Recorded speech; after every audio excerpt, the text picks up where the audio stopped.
Je suis très contente d'avoir fait cette formation parce qu'il y a longtemps que je désirais en faire une. C'est important que chacun puisse se débrouiller en cas d'accident. On appelle toujours ou le centre 15 ou le 18. De la métropole au Mont-du-Lyonnais, en passant par les vallons du Lyonnais, vous êtes nombreux, chacun dans votre domaine, à agir pour faire vivre notre territoire. Zoom sur ces citoyens engagés qui font la Circo.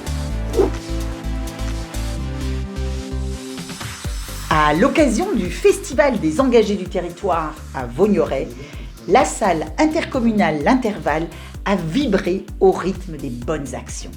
Le Festival des engagés est une bonne idée pour mettre en valeur l'engagement des citoyens de la circonscription.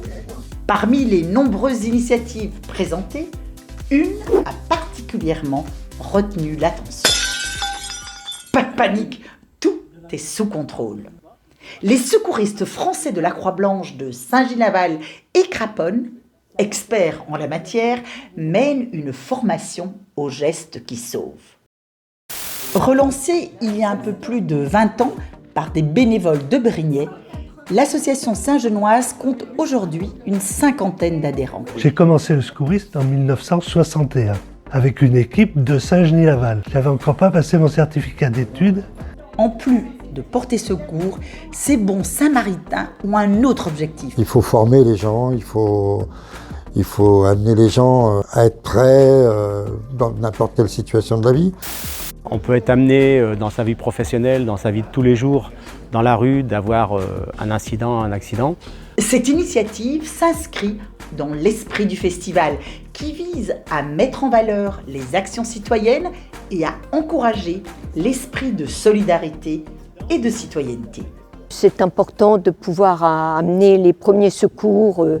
Après une partie théorique, place à la pratique. Et on se dit, si on peut faire ne serait-ce qu'une petite chose qui laisse un peu plus de chance aux personnes. Ces citoyens motivés sont prêts à apprendre à sauver des vies. Ils vont travailler sur la PLS, position latérale de sécurité.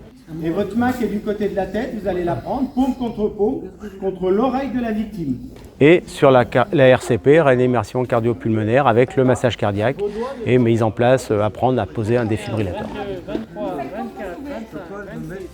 À l'issue de cette formation intensive de 2 heures, Est-ce que vous avez des questions?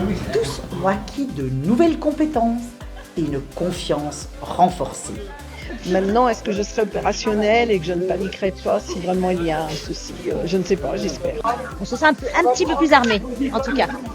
Vous aussi, formez-vous aux gestes qui sauvent et devenez à votre tour acteur de la sécurité civile. Thomas Gassiou est l'auteur d'un rapport parlementaire sur la résilience nationale. En apprenant les gestes qui sauvent, chacun peut contribuer à rendre le monde un peu plus sûr. À très vite dans notre Circo.